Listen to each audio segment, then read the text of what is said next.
Nous allons voir aujourd'hui la suite sur les chaînes de caractères. On a vu la dernière fois comment travailler avec la fonction longueur d'une chaîne de caractères, comment concaténer deux chaînes de caractères, comment chercher une sous-chaîne dans une chaîne de caractères. On a essayé plusieurs exemples. Maintenant, on va voir comment remplacer un mot dans une chaîne de caractères par un autre. La méthode qui permet de faire ça est la méthode de replace. Replace, et on l'utilise avec le texte qu'on veut modifier ou la chaîne de caractères qu'on veut modifier. On va commencer tout de suite avec un exemple. Je vais donner par exemple dans la chaîne texte ici, la variable texte, je vais mettre par exemple la marche à pied, nous garde enfant. Et là, le mot que je veux changer, c'est le mot marche. D'accord? Et je veux changer le mot marche avec un autre mot que je vais donner au clavier. Je l'ai appelé mot nouveau. Et ensuite, qu'est-ce que je vais faire? Je vais utiliser cette instruction text.replace. Texte, ça se réfère à quoi? Ça se réfère au texte que je veux changer. C'est ce texte-là que je veux changer. C'est cette chaîne de caractères-là que je veux changer. Et je vais utiliser la méthode replace qui existe déjà dans Python, pour remplacer un mot par un autre qui se trouve dans cette chaîne-là texte. Donc, je fais text.replace pour dire que je vais changer un mot par un autre dans texte, dans la variable texte. Comment je vais donner les paramètres de la fonction, cette fonction-là ou cette méthode-là, replace? Replace, c'est remplacer.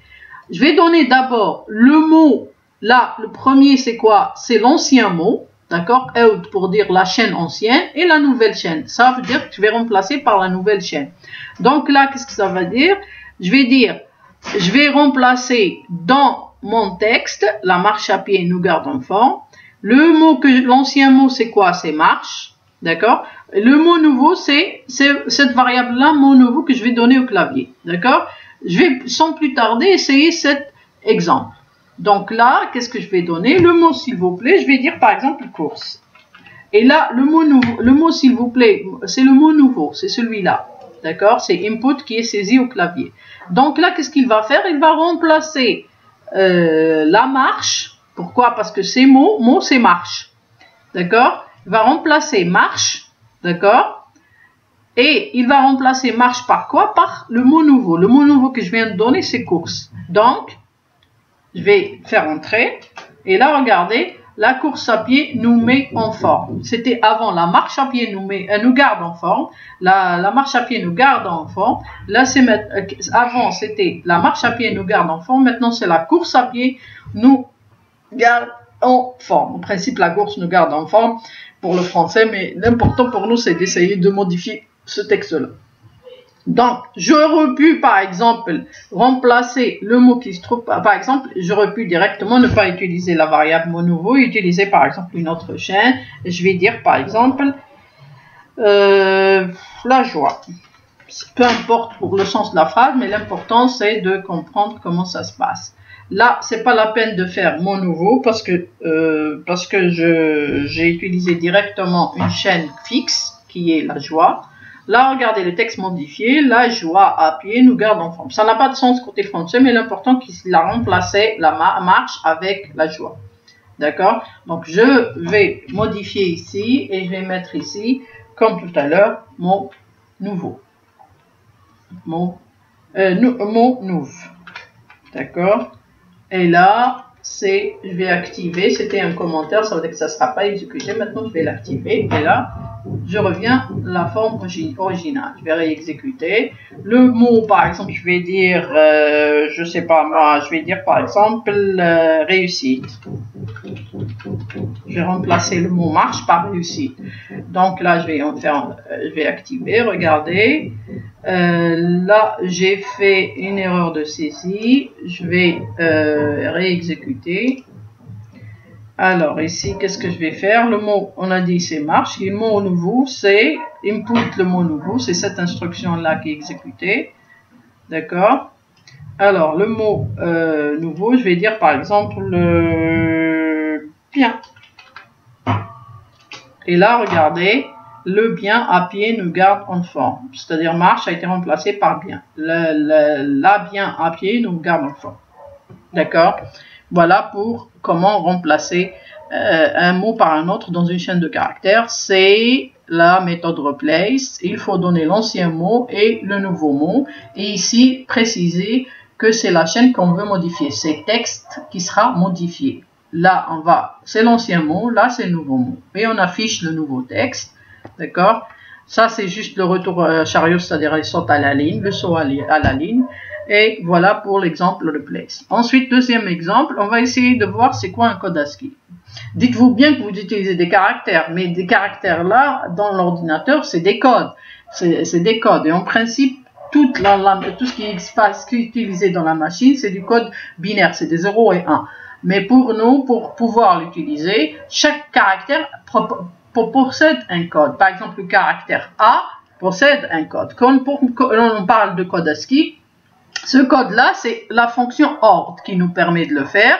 D'accord? On lui donne le caractère et lui, il va nous retourner un entier. Cet entier-là, c'est le code de ce caractère-là. Par exemple, le code du caractère A majuscule, c'est 65.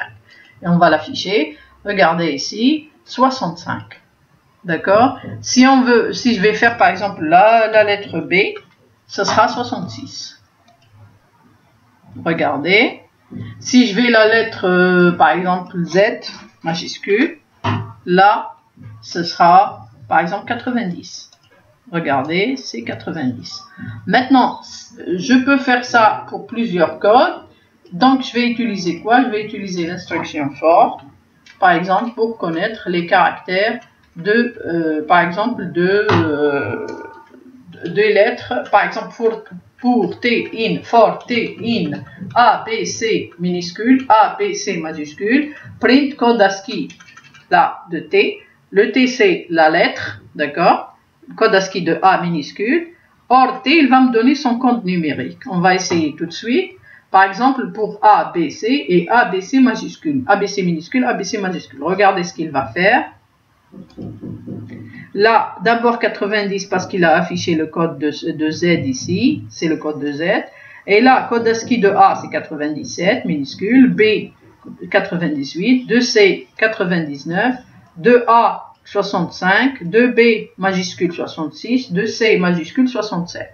Je peux changer, par exemple, si ici je change, par exemple, je vais mettre, on va dire par exemple, le X, Y, par exemple, F, X, Y, et on va mettre des lettres majuscules, par exemple, G, H, T. Là, regardez ce qu'il va donner. D'abord, il affiche toujours 90 parce que c'est le code ASCII de Z, première instruction. Et ensuite, il va accéder. Le code ASCII de F, c'est 102. De X, c'est 120. De Y, c'est 121. De G majuscule, 71.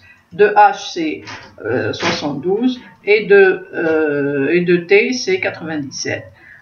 Juste une petite remarque. On peut faire, par exemple, regardez le code ASCII de A minuscule, de Z minuscule. Le A minuscule commence à 97 et se termine jusqu'au code de Z. Parce qu'ils viennent l'un après l'autre, A, B, C, D, jusqu'à Z minuscule, et la même chose pour A majuscule jusqu'à B majuscule. Donc là, même si vous ne connaissez pas les codes, vous pouvez directement utiliser la commande octet, elle va donner le code ASCII de votre caractère, juste préciser le caractère ici. La for T in A, Z, A, B, comme je l'ai expliqué avant dans les chaînes de caractères, ça veut dire que T va prendre la valeur A et exécuter cette instruction. Ensuite, T va prendre la valeur Z et exécuter cette instruction. Ensuite, T va prendre la valeur A majuscule et exécuter cette instruction. Et la même chose pour B et exécuter cette instruction. Voilà comment fonctionne cette boucle-là. Donc, le code ASCII de A, regardez, c'est 97. De Z, c'est 122. C'est-à-dire, le B minuscule, c'est 98. Le C minuscule, c'est 99. Et ainsi de suite jusqu'à Z égale 122. Le code ASCII de A majuscule, c'est 65. De B majuscule, c'est 66. Jusqu'à Z majuscule, je pourrais par exemple rajouter ici le Z. Et là, je vais avoir le code ASCII, par exemple, de Z majuscule, c'est 90. Voilà pour cet exemple. Ça, c'est pour les codes. Maintenant, si on veut faire le travail inverse, on donne les codes et on veut avoir les caractères. Là, il faudra utiliser la commande, l'instruction CHR, qui nous permet de nous donner le caractère en question. Et là, par exemple, je sais que les lettres, par exemple pour le A majuscule, commence à 65. Donc je vais dire de 65 et j'ai utilisé l'instruction range. Range par exemple 8, c'est les nombres de 0 à 7. Range 10, c'est le nombre de 0 à 9. Range 65-90, ça veut dire que c'est les nombres 65 jusqu'à 89. 90 n'est pas compris. Donc je vais exécuter et vous allez voir. Le code ASCII 65, son caractère c'est A, 66 c'est B, 67 c'est C, et ça va continuer jusqu'à le code ASCII, le code de 88, son caractère c'est X, le code 89, son caractère c'est Y. Donc là, Y c'est 89, donc pour avoir le Z, il faut rajouter ici Z 91 parce qu'on sait très bien que le dernier chiffre n'est pas compris, il ne sera pas pris en compte avec la commande range, parce que range ne prend pas le dernier nombre en compte. Ce sera toujours 65-90. Donc maintenant, il va permettre d'afficher le Z. Voilà, regardez, 90, son code caractère, son code c'est ici, son code ici c'est Z, d'accord. Ensuite, le dernier exemple, c'est comment travailler avec, par exemple, si on vous donne un exemple, afficher les différentes parties du mot progressivement. Par exemple, si vous avez le mot merci, on veut afficher M, ensuite on va afficher ME, ensuite on veut, par exemple, pardon, je vais écrire le mot merci, je vais afficher d'abord M, ensuite M, ensuite je vais afficher ME, ensuite je vais afficher mère, d'accord,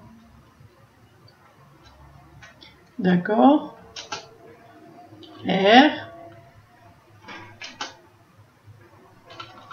alors, mère, ici, voilà, ensuite merci, ensuite merci. Je veux afficher ça. Pour pouvoir afficher ça, on a besoin de travailler avec quoi? On a besoin de travailler avec les positions d'une chaîne de caractères. ME, c'est quoi? Si on dit que merci, c'est une chaîne qui s'appelle CH, par exemple. D'accord? CH égale le caractère merci. La chaîne merci, chaîne de caractère merci. M, c'est quoi? C'est CH de 0. ME, c'est quoi? C'est CH, ici, pardon, de 0 à 1, parce que le 1 n'est pas compris. Ensuite, ici, c'est de 0 jusqu'à quoi? ME. Les chaînes de caractères commencent par 0, d'accord? Donc là, de 0 à 1, il va prendre 0, le 1 ne prendra pas. Ensuite, la dernière position n'est pas prise. Ensuite, ME, 0, ça c'est 0, ça c'est 1. Donc là, je vais donner jusqu'à 2. Et ainsi de suite, il va continuer jusqu'à la dernière position. En général, on utilise la longueur de la chaîne de caractères. Donc ici, regardez sans plus tarder, je vais effacer ça. Alors, regardez qu'est-ce qu'on va faire. Chaîne input, donnez le mot s'il vous plaît. LE, c'est la longueur de la chaîne. On va print LE pour afficher la longueur. D'accord. Et là, je vais afficher le LE.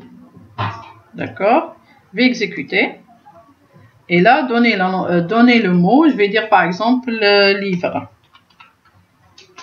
Là, la longueur de livre, c'est 5. Il y a 5 lettres. L-I-V-R-E, 5 lettres. D'accord. Maintenant, pour pouvoir afficher les mots comme je viens de le dire, il suffit juste d'utiliser une boucle for. For i in range LE. LE, c'est la longueur. D'accord? Et là, je vais printer quoi? Je vais afficher, print self, afficher la chaîne de 0 à i plus 1. Alors, regardez, si je fais de 0 à i, vous allez me dire, pourquoi 0i? Parce que tout à l'heure, à chaque fois, on changeait de position. 0, 1, 0, 2, 0, 3, et jusqu'à la longueur du mot. Donc là, regardez ce qu'on va faire. On va donner le mot livre. Et vous allez voir, vous avez obtenu L, L-I, livre. Comment obtenir le dernier mot? Il faut juste d'ajouter plus 1. Pourquoi? Parce que range ne donne pas la dernière position du caractère. Donc, quand on fait plus 1, n'oubliez pas que la dernière position n'est pas prise en compte. Donc, on est obligé de faire i plus 1 pour qu'il prenne la valeur i. D'accord? Donc là, regardez ce qu'on va faire. Donnez le mot, je vais dire le mot livre. Pardon, je me suis trompée. C'est pas ici. Il faut exécuter, c'est là. Livre.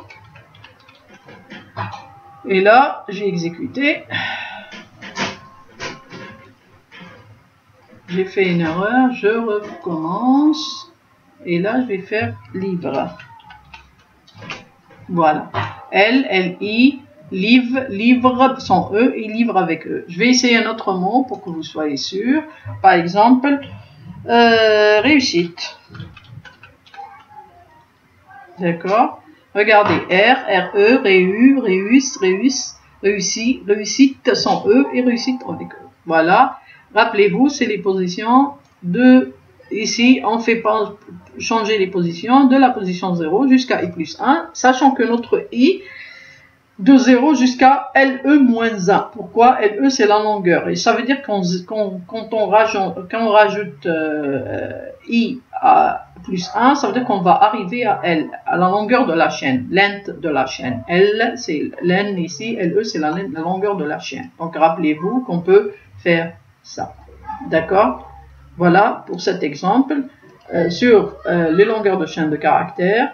On a vu un exemple comment remplacer les mots en chaîne de caractères avec la méthode replace. On a vu comment travailler avec les codes ASCII, utiliser le ORD et le CHR. Et on vient de voir ici comment manipuler les chaînes de caractères avec les positions et les index. Voilà pour cet exemple sur les chaînes de caractères. Je vous remercie infiniment de votre attention et à la prochaine séance de travail.